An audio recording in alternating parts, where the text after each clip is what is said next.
The following is an excerpt from a lecture given by Professor Elon Crow in January 2009 at Stanford University, where Professor Crow is a member of the Aeronautics and Astronautics Department.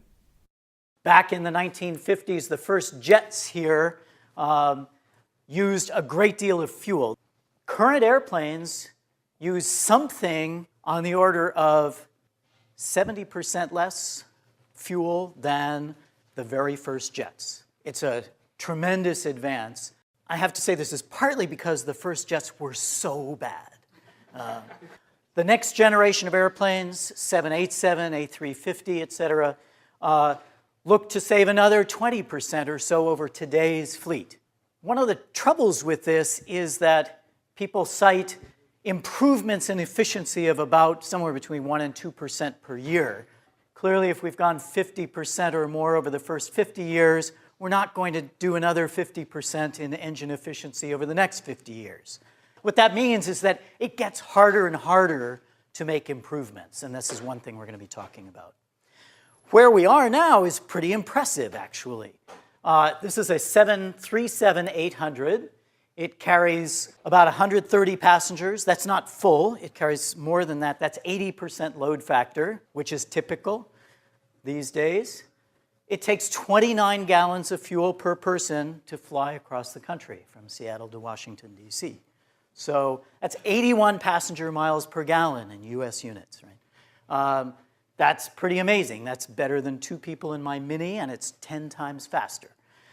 So very impressive story on the efficiency of air transportation. But airplanes burn kerosene-like fuels and emit carbon dioxide, just like everything else that burns hydrocarbon fuels.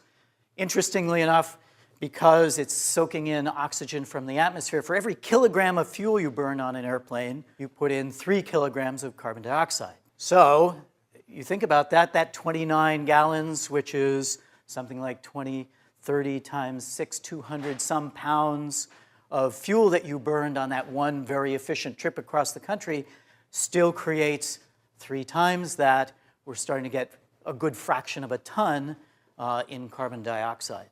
One of the troubles is that in addition to carbon dioxide emissions here, airplanes, like many other things that burn hydrocarbons, produce nitrogen oxides, water vapor, sulfur oxides, unburned hydrocarbons, soot, and things that you wouldn't think are problems, like it's just producing water vapor, turn out to be problems when you deposit them at 40,000 feet. One of the reasons that it's not just a story of CO2 is indeed that there are these other species, but also that the altitude effect is quite important. This is a plot from a study of hydrogen-powered airplanes, and what you see here is the relative climate effect for NOx, water vapor, and carbon dioxide at different altitudes, ranging from 5 kilometers up to 12 kilometers. Airplanes are operating usually in this upper region. What you see is that at low altitudes, hydrogen, the effect of hydrogen is very small, but at 12 kilometers, in fact, it has a similar impact to burning kerosene at low altitudes. Here's what this means. If you assume that you have a family of 4, take 2 long-distance trips a year, have 1 family car, you find that the amount of carbon emissions associated with air transport is similar to the entire year's household energy use, similar to all of the use of the car. The climate effect can be quite a bit higher.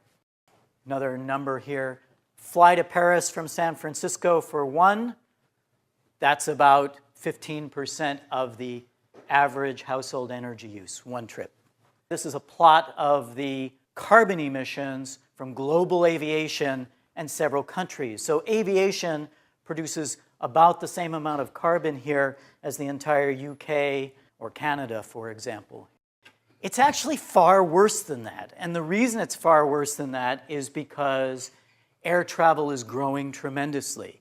It has for many, many years, even with dips associated with 2001 events.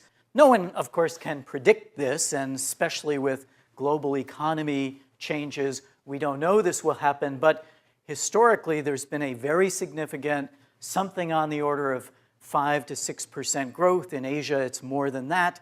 And so if you extrapolate, it doesn't take too long until you're talking about doubling and tripling the number of those passenger kilometers that are flown every year. And that means the total contribution is going up no matter what you do, or you have to do a lot to make it not go up a lot.